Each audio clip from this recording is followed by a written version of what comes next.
Good evening. Welcome to our talk. This is actually one of my favorite topics. Typographics magazine was started in, I believe, 1987 and went through 2006, 2007. And I became aware of the magazine in the late 90s. That's how long it's been so influential in my life. And we advertised in it. It was very cutting edge for what was happening. It was very located in Argentina. It brought a new sense of typography and design that we weren't seeing at that time, because it was, in many ways, it was very rigid and coming from Europe. It felt fresh. It felt energizing. And it is one of my favorites. It is actually one of my favorite magazines of all time. And I regret that it no longer is around. And it's not around because of circumstances beyond their control, if that makes sense. And I'm really excited that Deiverson has taken up this topic and is going to talk to you about this tonight. And thank you for coming. And now he needs to put his video on. He needs to go live. And he's going to talk. There he comes. Hello. Hello. You're going to speak on the project, and then you're going to go into a video, correct? Yes. Okay, so I'm going to turn it over to you, and I'm going to go down below. Okay, thank you very much. Hello, guys. Just a few words before the video. I first knew about tipoGráfica magazine when I moved to Buenos Aires to study the type design there. And it was funny for me that a very well-known magazine there was barely known here in Brazil, at least in my generation. So I decided to, when I was doing my master research in Reading, I decided to take this talk and talk a little about it, especially in Reading, because it's a place where many people can see what has been done there and the research there. So I thought it was a nice way of bringing this topic back and talk about a very relevant magazine at least in Latin America in the 20th century. So we can play the video, and then after that we can have a Q&A, okay? Thank you very much for being here, and thank you very much, ATypI, for this opportunity of talking about this topic.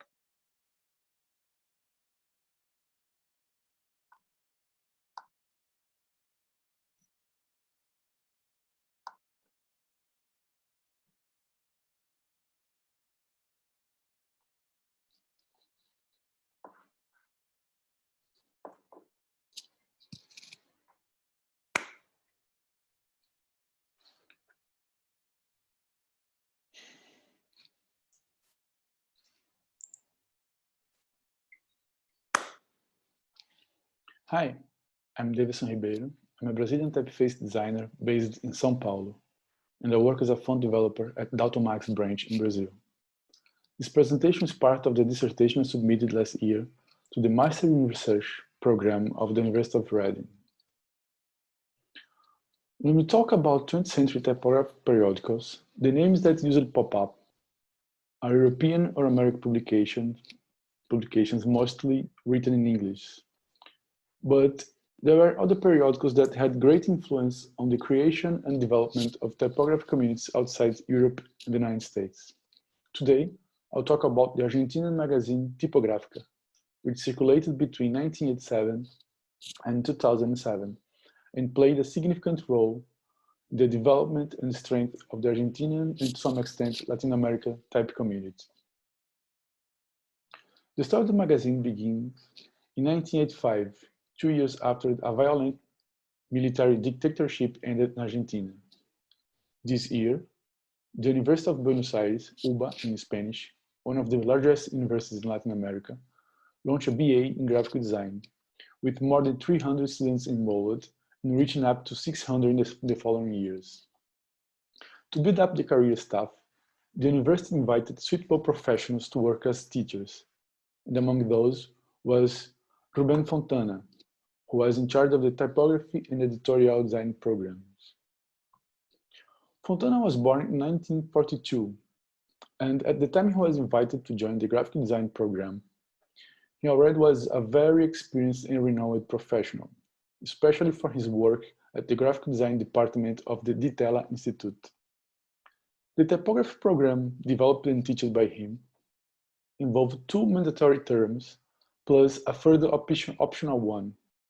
Yet, with the first generation of students, he argued that it wasn't enough time to cover all the relevant subjects. On top of that, it was also a period when there was very little literature in Spanish about design and typography. To fill that gap and keep talking with his students after they graduate, Fontana decided to create a periodical that could function as an educational supplement. The magazine was released in 1987. The cover was printed in 2 colors, featuring the central square and its table of contents that would become the magazine's signature. Inside, the magazine was 1 color only, and the first issue featured a variety of topics, such as a report on the UBA design program, articles on packaging, fashion, industrial design, typography, and an amazing fictional interview with Claude Garamond, yes, Claude Garamond, by Fontana himself. The magazine was almost completely set in Frutiger, including headlines, quotes, and captions. tipoGráfica was sold by commercial subscription and at specialized bookshops in Argentina. And because of its connection to the design career, the magazine was also sold at the university newsstands. From the very beginning, Fontana understood that to guarantee the economic survival of tipoGráfica, it was necessary for the magazine to fund itself in advance. The best way would be through subscriptions. He extended the magazine distribution to other countries in Latin America and also in Europe. So from 1990 and 1998, it was also commercialized in Spain. The magazine also had educational institutions as subscribers, such as the Pontifical Catholic University of Chile, the Elizaba Design School in Spain, and the School of Visual Arts in the USA.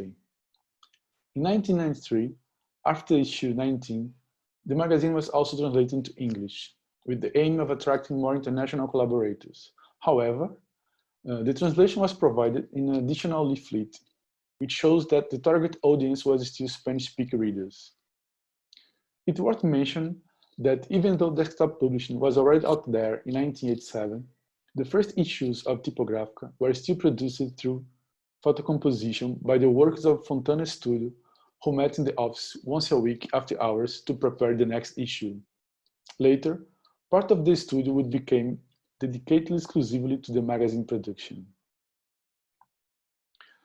With the introduction of the personal computer a few years later, Fontana seized the opportunity to design a typeface tailored to the needs of the magazines.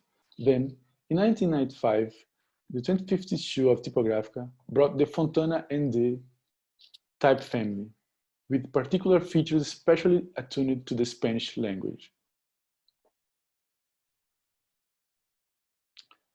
2 years later, with the publication of issue 31 in 1997, the magazine would change its format and became completely printed in full color. But it was from issue 43 in the year 2000 that the magazine underwent its first major redesign, which was called tipoGráfica's Second Foundation. It was that period that the magazine's name was abbreviated to TPG, TPG in Spanish. The publication was completely reformulated with a more contemporary language, which included graphic elements such as boxes, lines, and text-image overlaps.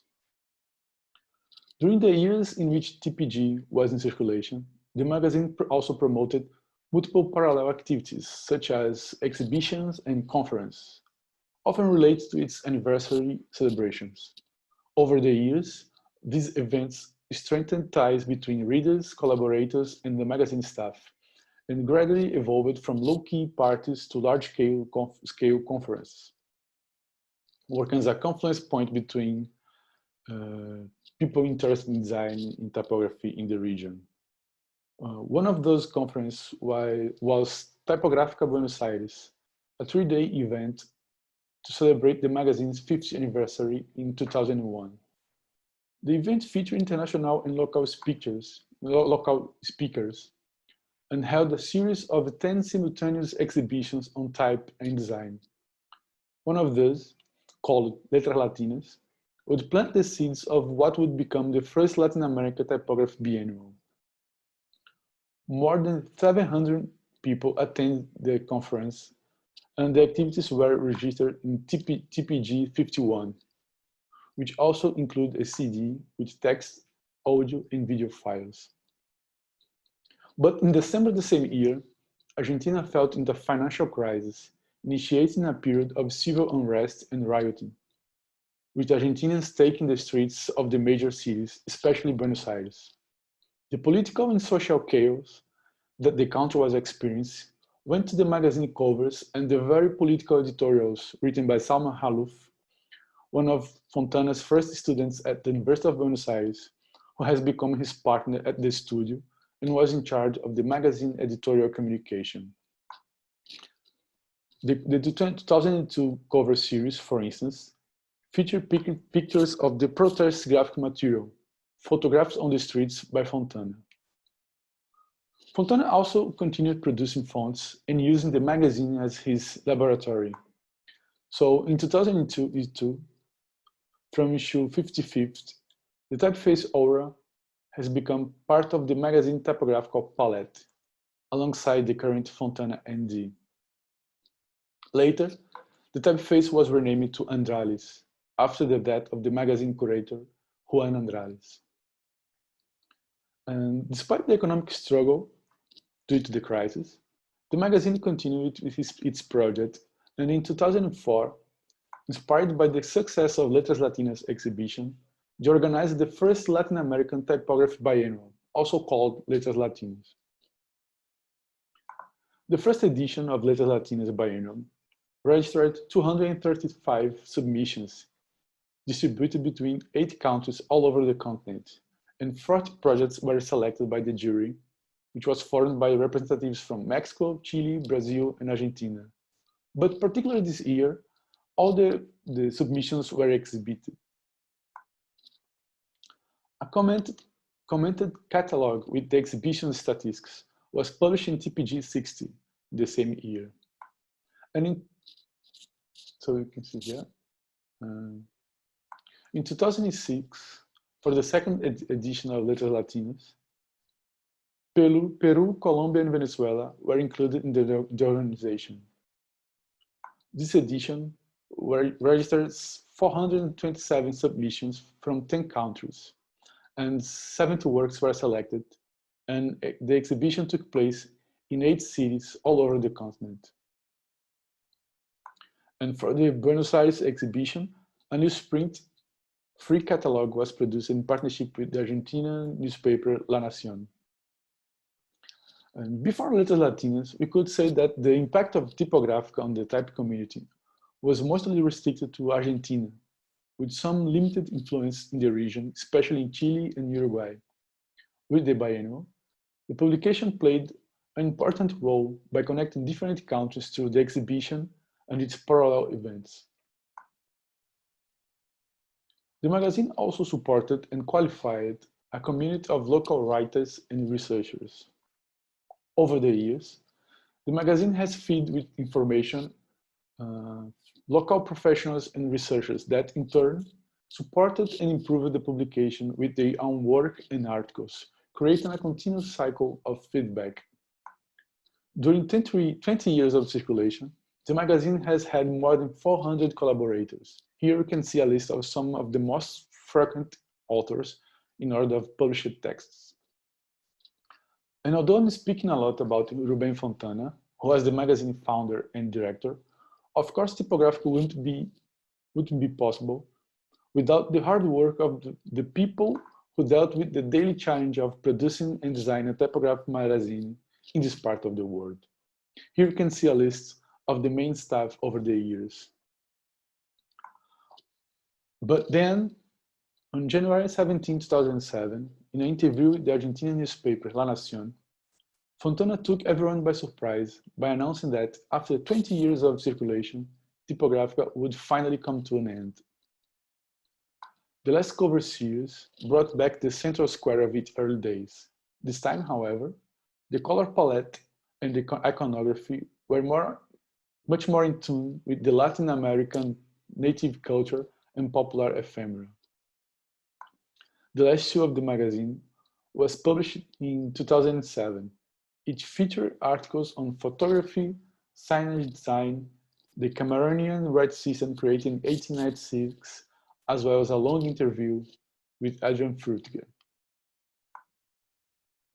And although it's not easy to find copies of TPG those days, especially outside Argentina, some institutions such as the University of Buenos Aires, the University of São Paulo, the University of Reading, the Letterform Archive have some issues on their collections. And for those who are curious about that fictional interview with Claude Garamond, or the actual interview with Adrian Frutiger, and don't have access to those institutions that I mentioned, especially due to this coronavirus situation, the good news that last year they released the Typographic Digital Archive, which is an online archive website that contains all issues in PDF, as well as a list of its almost 500 collaborators. Thank you very much for watching.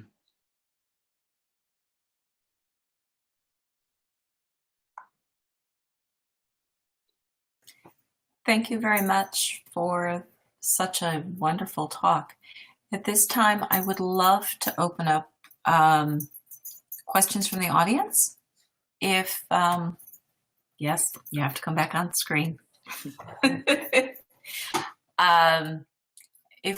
I noticed that you had posted the link to the archive under the chat. Everybody please take note of that and grab that, because I did. I grabbed a copy because I want to check it out a little later. Do we have any questions? I think, we have a question in the chat. Was the magazine influential in Brazil? This is a good question. When I was doing my research, I asked some people, some type design people from the generation of the magazine, like from the 90s and 2000s, to see if the magazine was influential here. And also I asked people from Mexico and Chile and other countries in the region. And the answer was very similar. They said that the magazine was new here, was well known, but it was limited to a very specific number of people, especially related with type. And especially in Brazil, it wasn't very influential because of maybe because of the language barrier. But in Mexico, for example, I interviewed Marina Garoni Gravier, who was one of the magazine collaborators, and she tried to distribute it there. And she said that the magazine was a kind of cult magazine, like it was very kind of mythical. People like it, people respect it, but it hadn't many subscribers there. She couldn't sell a lot of copies there, but they knew the magazine, they like it. It was more, and there's an article on the first issue of ... magazine that talks about cultural design magazines, and it says a nice thing that cultural design magazines, they don't have a lot of subscribers or readers, but they have a very small and very, how can I say, very a very specific group, like a very professionals of a very specific area, they don't. It's not a very popular magazine usually. So there is a question here. Hi, Deiverson. Many thanks for your talk on Typographica. After the magazine was discontinued, was the gap it left in the market fulfilled by another magazine, focusing purely on design and typography? Good question. I don't know. I think in Argentina there wasn't any other magazine after that, but we had some other magazines in the region. Like in Brazil, we still have tipoGráfica, which is a great magazine about type design and typography in general and calligraphy, and it's still on. Like you can buy it still. Some issues, and they are printing new ones. And they have some magazines in Mexico, I think, Tipos, if I'm not wrong, and don't know if they have another one after that. But I can say that there was no magazine with such influential, that influential. You know, like when you compare, like I think tipoGráfica in Brazil is very influential, even more than TPG was here. But when we think about the region and the main influential in the region, the role it played, like creating a community, you know, there is no comparison. So I have a question for you. The magazine existed for 20 years. Do you see its influences still today? For example, in design and typography and the way it's being used that go back to the magazine in different designers? And I think that the main influence of the magazine was the creation of the Biennial. And the magazine, after the crisis, the economical crisis, the magazine had a strong discourse about Latin American typography, and also because the crisis was just after the huge typographical events they held there in Buenos Aires. So we had those two things happen almost at the same time. Firstly, the typographical event, which was great, put together a lot of people from the region, like to talk about type and to see a lot of type being produced in Argentina and also in Latin America. But then we had the economical crisis there, so it made the magazine focus a lot in the region and in Latin American typography. So, and then we had the biennials, first in 2004, then 2006, and I think that shift of direction make the influence of the magazine that still could be noticed today. Like we see type design in the region like a macro thing, you know. You don't see like Argentinian type. We see, of course, Argentinian type design in Uruguay and Brazil and Chile, but we have this moment every 2 years that we put everybody together to see what's happening in the whole continent, and which it's amazing. We have this community. We discuss a lot of things from different countries, and this is it started back there in 2002 with the typographic conference, and later with the biennials. So I think that's the more influential part of the magazine. I was talking with Fontana and Salma when I was in Buenos Aires last year, and they said that they noticed that people in this generation, they don't know anything about the magazine, but they could still feel the influence of the magazine on those people that even they don't know what the magazine was about. All right, looks like we have a question. Would you say that TPG is considered a collector's item nowadays? If any, which edition is the closest to your heart, and would you recommend to read? Yeah, I would say that it's very collectible piece publication today. Like I have half of the collection, and I really like the first ones.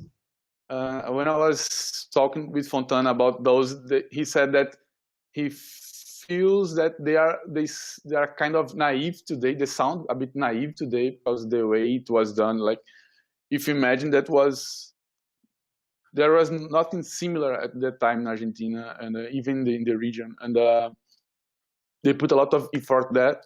But also, they have no experience in doing a magazine, especially about a magazine that would end up being a magazine with strongly we discuss a lot about type. So yeah, they have they are very rare to find nowadays. Even Argentina, when I was there, I was trying to buy the whole collection, but it was impossible. I would say that I was saying about the first one because I really like the covers and the way they did it from nowhere.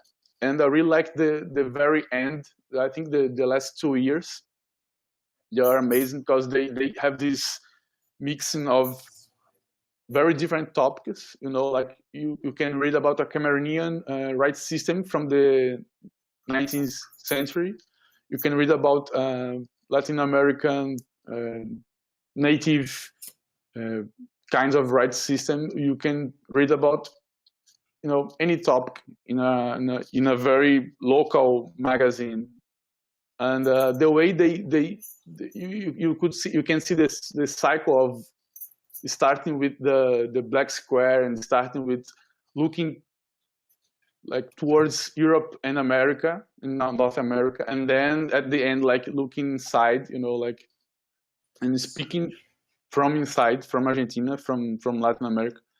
I think the first year, the first 2 years, and the last 2 years are the best examples of the magazine, and I feel they are like a kind of circle completing itself. And but also there are some issues that are very important for the story of the magazine. I've mentioned some of them. I really like this one. I have some here. This series, I didn't know the story about this series before speaking with Fontana and Salma. And basically, after the crisis, Fontana went to the streets and started to photograph what was happening. Like the protests and the people taking the streets. So he started photographing people and the graphic they are doing on the walls. So this year, I think it's 2002. Yeah, 2002 series. It covers the covers have the pictures from the crisis and the protests. I think they're really amazing. They're a nice photograph of a period, and the editorials are very political, which you wouldn't expect from a typographic magazine or graphic design magazine. Even today, like. Probably also the climate of the time period also reflected in the typography. I do have a question from John Barry. Has anyone, Ruben, presumably put together an anthology of articles from tipoGráfica? And then Rafael just mentions it's all online. But did Ruben do anything to I don't know, do a personal chronological timeline, talk about the magazines and what was behind the magazine at all? Do you know? I asked them about that, and the magazine was made on Fontana's studio, so they put a lot of effort and money on that. And after the end of the magazine, they had such a experience on editorial stuff, so they decided to do kind of spin-off projects. And one of them was the Andrale's book, which was I think it was very popular among people who knew the magazine at that period. And I think last year they released a new one about the Ditela graphic design department in a partnership with an Argentinian editorial. And I asked them about a book or something about the tipoGráfica. They mentioned the website, which is online now, but at that period it was still it was a project. And they said yes, there will be a book about the magazine at some point, but they do it at the office at Fontana Studio, so they have to save some time to do that, to have someone working on that while doing the other projects, the graphic design project that the studio does. So it will take some time, but I hope it come up like soon, or sooner than as soon as possible. We have two questions. I'll go back to the chat. We'll go back to here. What do you think of a book bilingual together with Rubén, doing a bilingual book? And that's the same question twice. So, and there's, yes. And then there's a second question after you answered that question. Okay, about a bilingual book, it would be amazing, but my research it's more about how the magazine influenced the creation of a community here in the 90s and the 2000s. But I would say, though I have this research, this passion about this magazine, it's Fontana's decision to do whatever he wants about the magazine. If he wants to do a book, or in Spanish, or in English, or in a bilingual one, I would be happy if the book exists, like independent of being there or contributed with the book or not. Like, it's a very special topic. So that leads into the question of what's the importance of Rubén Fontana? What is the importance of Rubén Fontana on the way typography is taught in Latin America? It's difficult to answer that question, because I don't know a lot about the way typography is taught in other countries. Like, I can talk about my experience here. Hello. In Brazil, and my experience in Argentina. It's clear that the Argentina had a strong influence of what was happening in Europe, especially if you see the Argentinian graphic design from the 60s and 70s. It has a strong influence of German, Swiss design. But if you see the way they teach typography at the University of Buenos Aires, when Fontana was a professor, and later the director of the master in typography, I think they managed to create a very particular way of teaching type. Mm-hmm. I don't know how much of it is Fontana's credit, because the program is made of a lot of teachers.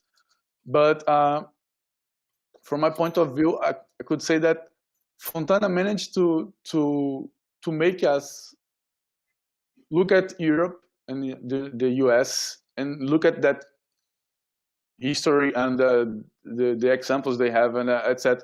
But also look at inside the region, look at Brazilian stuff and Argentinian material and ephemera done here, and the way we do things, the way we write our language, and try to combine those. If you see his first typeface for the magazine, the Fontana ND, he came up with some ligatures that are very uncommon, like CH, because it's a very normal, a very common pair of letters in Spanish, or even Portuguese as well.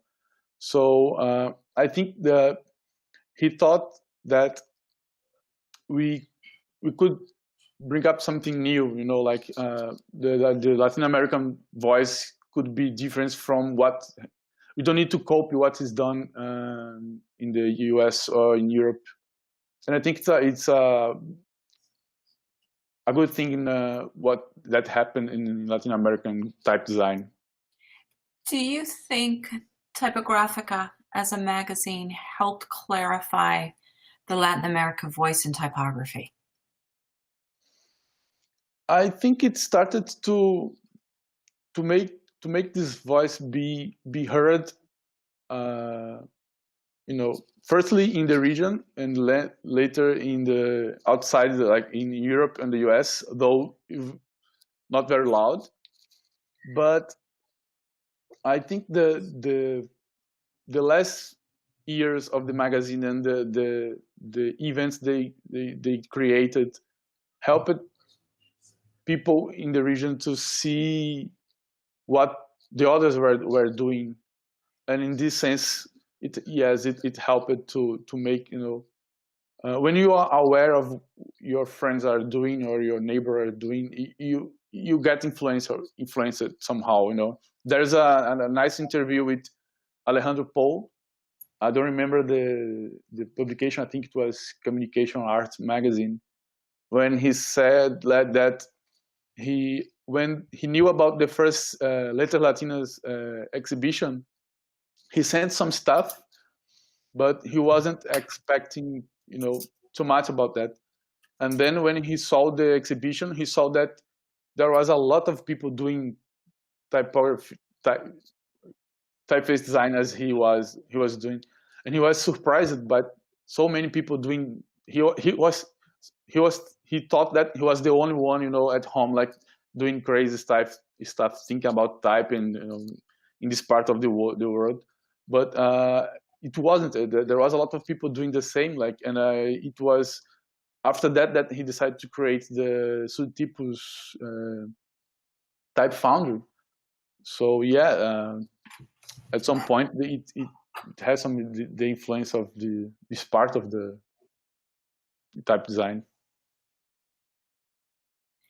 There has been some very wonderful comments in the chat, so I'm hoping people get a chance to look at them. So from my own personal perspective, I do believe tipoGráfica gave the Latino community a voice, and they were taken. So for example, from us, we would meet different designers at conferences. That I think that exposure where they became invited to these conferences to speak and show their craft and show how they worked. And I think part of that came from the magazine, that legitimacy in some ways, or that we need to take this all seriously because they're pretty wonderful. They were pretty amazing. They are. It's an amazing community, and I just my own personal perspective there. That it's amazing. It's not it's not homogenized, if that makes sense. Yeah, sure.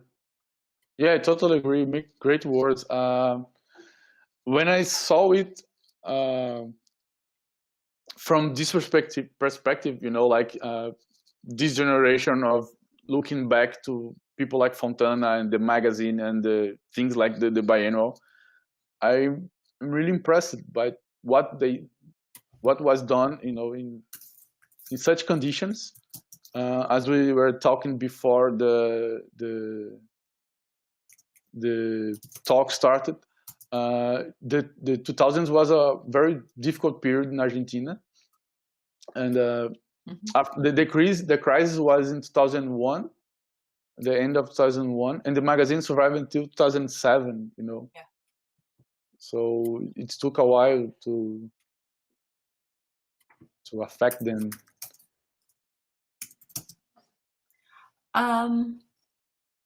Is there anything specific you would like to highlight about the magazine that we haven't talked about? I don't know. I think if there's no more questions, I think that would be enough for now. I would like to thank you, everybody who was watching this session. It was really nice being here, talking with you about this topic. John Barry just mentioned one thing. Rubén was given the TDC award this year. Yes, that's So true. you might want to mention that. Yes, that's true. Sorry about I missed that. He's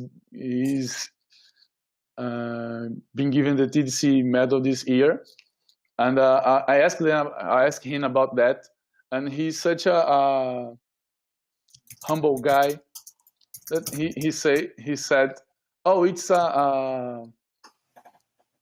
a medal for Latin America. It's a kind of a recognition of Latin America efforts towards typography." He never talks about him in a way like, "Okay, yes, I did it. I made it." Like it was like he put it in a macro vision, like it was the United States or the TDC or whoever looking at us and say, "Okay, it's time to give them some kind of recognition, global recognition of the efforts they have been doing over those years." A very humble man. Yeah, indeed. I would like to, if it doesn't look like we have any other questions, so I'd like to thank everyone for joining us. If you'd like to continue this conversation, there is Hangouts. Thank you very much for bringing this talk to ATypI. It was very, warms my heart. One of these kind of talks. And thank you so much. And thank you everyone for joining us. And enjoy the rest of the conference. Thank you. Thank you. Check out the website about the Typographic Archive. You can see all the magazines in PDF, which is amazing. You can see a list of all the authors in those 20 years. So yeah, thank you very much and have fun. Thank you. Thank you. Have a good evening. Bye-bye.